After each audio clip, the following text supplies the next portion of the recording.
Venons-en maintenant à l'autre volet central de cette loi, la négociation collective obligatoire sur l'emploi et le travail des salariés expérimentés. La loi crée une obligation nouvelle de négociation tant au niveau des branches professionnelles qu'au niveau des entreprises ou groupes d'entreprises d'au moins 300 salariés. Si une ou plusieurs sections syndicales sont constituées, vu que ce sont les délégués syndicaux qui négocient.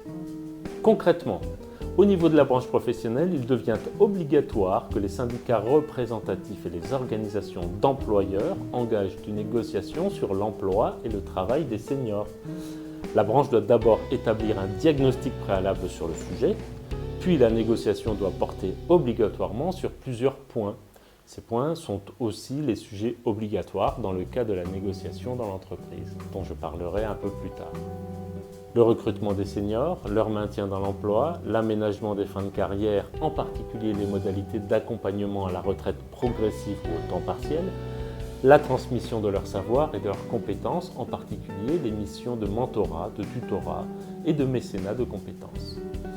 Des thèmes facultatifs peuvent également être abordés lors de cette négociation de branche ou d'entreprise, à savoir le développement des compétences et accès à l'information, les effets des transformations technologiques et environnementales sur les métiers, les modalités de management du personnel, les modalités d'écoute, d'accompagnement et d'encadrement de ses salariés, la santé au travail et la prévention des risques professionnels, l'organisation du travail et les conditions de travail.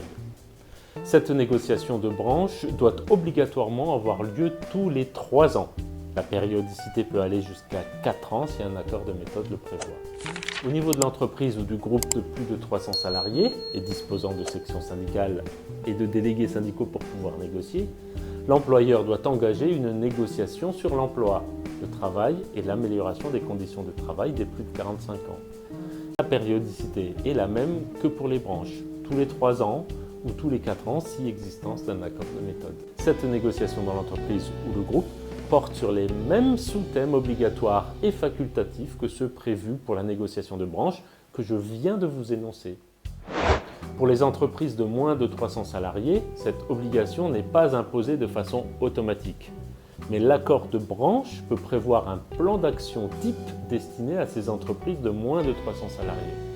Si aucun accord collectif n'a pu être conclu dans une entreprise de moins de 300 salariés, l'employeur peut appliquer ce plan d'action au moyen d'un document unilatéral après information-consultation du CSE.